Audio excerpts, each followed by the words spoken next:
नमस्कार विद्यार्थियों, श्रीमती मोहरी देवी तापड़िया कन्या महाविद्यालय जसवंतगढ़ के यूट्यूब चैनल पर एक बार पुनः आपका हार्दिक स्वागत और अभिनंदन है। मैं प्रवक्ता चंद्र प्रकाश गुर्जर। आज की क्लास हमारी BA तृतीय वर्ष के छात्रों हेतु इतिहास विषय की होगी। इतिहास विषय के दौरान जो हम निरंतर पढ़ रहे हैं, जो विश्व का इतिहास, जिसके तहत हम फ्रांस के सम्राट नेपोलियन तृतीय की जो विदेश नीति के बारे में पढ़ रहे हैं। नेपोलियन तृतीय की विदेश नीति को हमने पिछली क्लास में बात की जाए तो 2 चरणों में उसका विभाजन किया हमने, जिसके तहत एक तो प्रथम चरण रहता है। प्रथम चरण इसका सफल रहता है 1852 ईस्वी से लेकर 60 ईस्वी तक, और द्वितीय चरण रहता है 1860 ईस्वी से लेकर 1870 ईस्वी तक। ये चरण जो इसका असफल रहता है, और सम्राट नेपोलियन तृतीय के पतन का जो मूल कारण रहता है वह उसकी विदेश नीति ही रहता है। विदेश नीति की असफलता के कारण ही उसका क्या होता है, पतन होता है। तो प्रथम चरण के तहत हमने क्रीमिया युद्ध को पढ़ा। क्रीमिया युद्ध के तहत हमने देखा किस तरीके से जो टर्की का साथ फ्रांस और ब्रिटेन के द्वारा दिया जाता है रूस के प्रभाव को कम करने के लिए, और रूस को उनके द्वारा क्या कर दिया जाता है, पराजित कर दिया जाता है। ठीक है। और उसके पश्चात जो पेरिस सम्मेलन, शांति सम्मेलन बुलाया गया पेरिस में, उसकी अध्यक्षता किसके द्वारा की जाती, नेपोलियन तृतीय की। आज की क्लास में हम बात करने वाले हैं जो इटली के संबंध में सम्राट नेपोलियन तृतीय की विदेश नीति के बारे में जिक्र करेंगे। जैसे हमने इटली का एकीकरण चैप्टर पढ़ा था, उसके तहत ये विस्तृत रूप से हमने पढ़ रखा है पहले से। इसके तहत हमने देखा था किस तरीके से जो सार्डिनिया के नेतृत्व में जो इटली का एकीकरण होता है, और सार्डिनिया का जो राजा होता है कौन, विक्टर इमैनुअल, और उसका प्रधानमंत्री कौन होता है, केवर। इनके नेतृत्व में संपूर्ण इटली का क्या होता है, एकीकरण होता है। और हमने देखा किस तरीके से जो विक्टर इमैनुअल और उसके प्रधानमंत्री केवर के द्वारा जो फ्रांस के जो बात की जाए सम्राट नेपोलियन तृतीय के साथ समझौता कर लिया जाता है।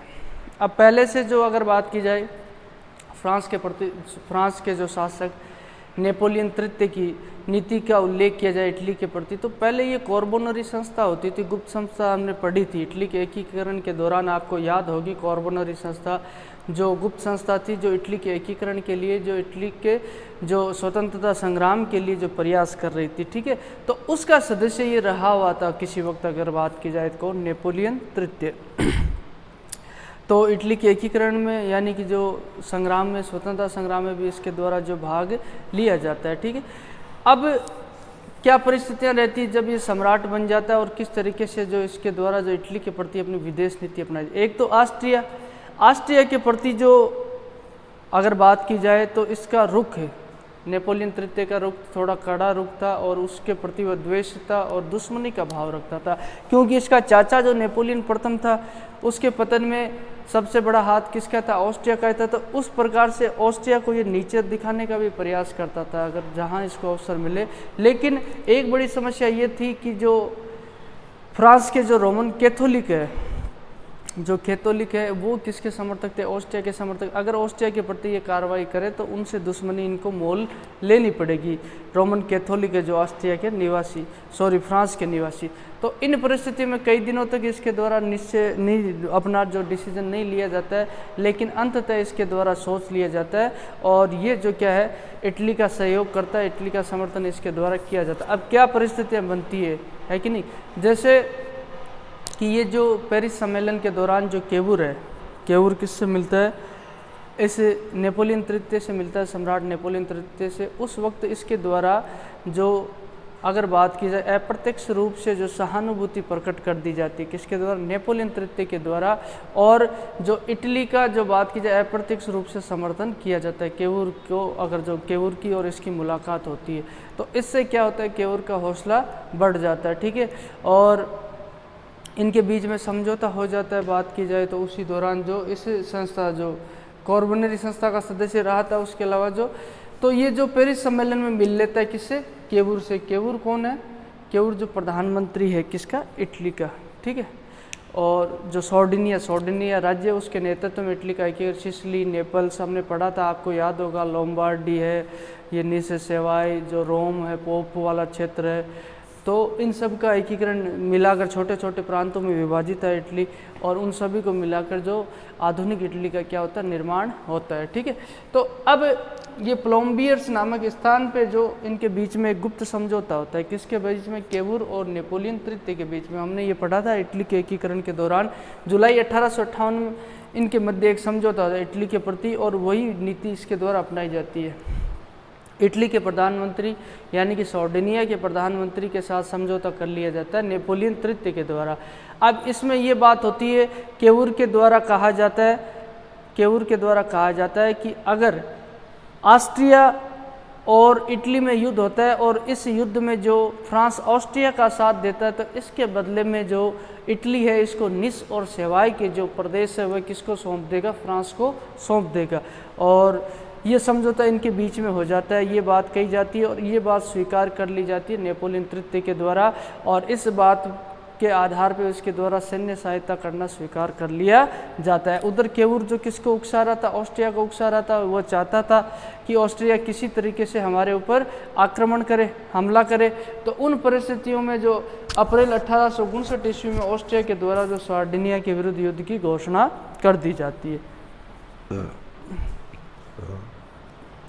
ये हमने पढ़ा है इटली के एकीकरण के तहत अगर बात की जाए तो। अब युद्ध की घोषणा कर दी तो उसी दौरान इटली और ऑस्ट्रिया में युद्ध की शुरुआत होती है। तो फ्रांस के द्वारा भी अपनी सैन्य सहायता किसका साथ देने के लिए, जो इटली के पक्ष में भेज दी जाती है, और इस युद्ध में जो ऑस्ट्रिया की क्या होती है, निर्णायक रूप से पराजय हो जाती है। अब ऑस्ट्रिया की पराजय हो जाती है तो इटली में जो इटली के द्वारा कई क्षेत्रों पे, चाहे लोम्बार्डी है, टस्कनी है, परमा है, मोडेना है, इन क्षेत्रों पे अधिकार कर लिया जाता है।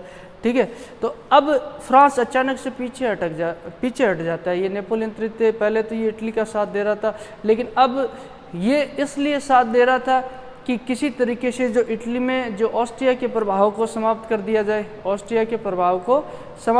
जाए, और उसके बजाय फ्रांस के प्रभाव को बढ़ाया जाए। लेकिन इसकी नीति यह सफल नहीं हो पाती है और इटली में जो राष्ट्रीयता की लहर दौड़ पड़ती है, और बाकी अन्य राज्यों के द्वारा भी जो इटली में जो सार्डिनिया के नेतृत्व में एक होने के लिए जो प्रयास शुरू कर दिए जाते हैं, और पोप के राज्य को भी इटली में सम्मिलित करने की मांग शुरू हो जाती है। अब ये नहीं चाहता था फ्रांस का, जो बात की जाए सम्राट नेपोलियन तृतीय की, उसकी सीमा पे कोई शक्तिशाली देश बन जाए।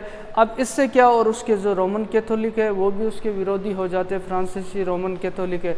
तो इन परिस्थितियों में इसके द्वारा अचानक से क्या किया जाता है, ऑस्ट्रिया के साथ एक समझौता करके युद्ध विराम कर दिया जाता है, युद्ध विराम की घोषणा कर दी जाती है।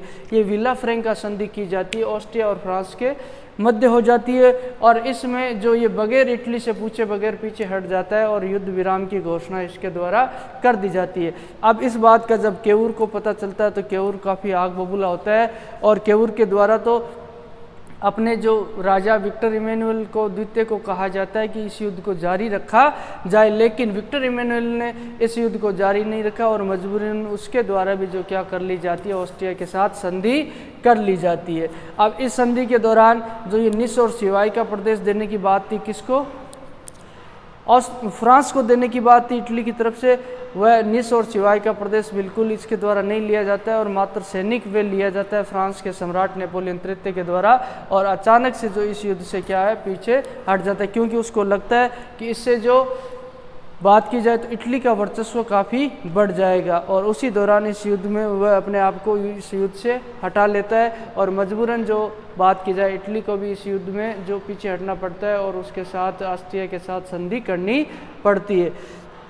तो ये जो कतई नहीं चाहता कि इटली का एकीकरण पूर्ण हो जाए और राष्ट्रीयता की भावना यहाँ इटली में जो हो, इसीलिए जो इसके द्वारा ये फैसला लिया जाता है, इटली के प्रति ये नीति अपनाई जाती है। लेकिन अंत तक जो 1870 ईस्वी वाला जो सीडान का युद्ध होता है फ्रांस और प्रशा में, उसी दौरान जब फ्रांस से मजबूरन उसे अपनी सेना बुलानी पड़ती है, फ्रांस को, जो इटली के जो पोप का राज्य है रोम, जो पोप का राज्य इटली के मध्य में स्थित था, और उस पर सिर्फ पोप का ही राज्य रहता है, इटली के अधीन नहीं रहता है वह, तो उस क्षेत्र की सुरक्षा के लिए जो क्या होती है, फ्रांस की सेना होती है। तो जब इस युद्ध के दौरान इसे बुलानी पड़ती है, फ्रांस और प्रशा में ये युद्ध होता है, तो पीछे से इटली के द्वारा सार्डिनिया के द्वारा क्या कर लिया जाता है, रोम पर अधिकार कर लिया जाता है। इस तरीके से इटली का एकीकरण क्या हो जाता है, पूर्ण हो जाता है। तो इस तरीके से जो बात की जाए, सम्राट नेपोलियन तृतीय के द्वारा जो इटली के प्रति अपनी विदेश नीति का पालन किया जाता है।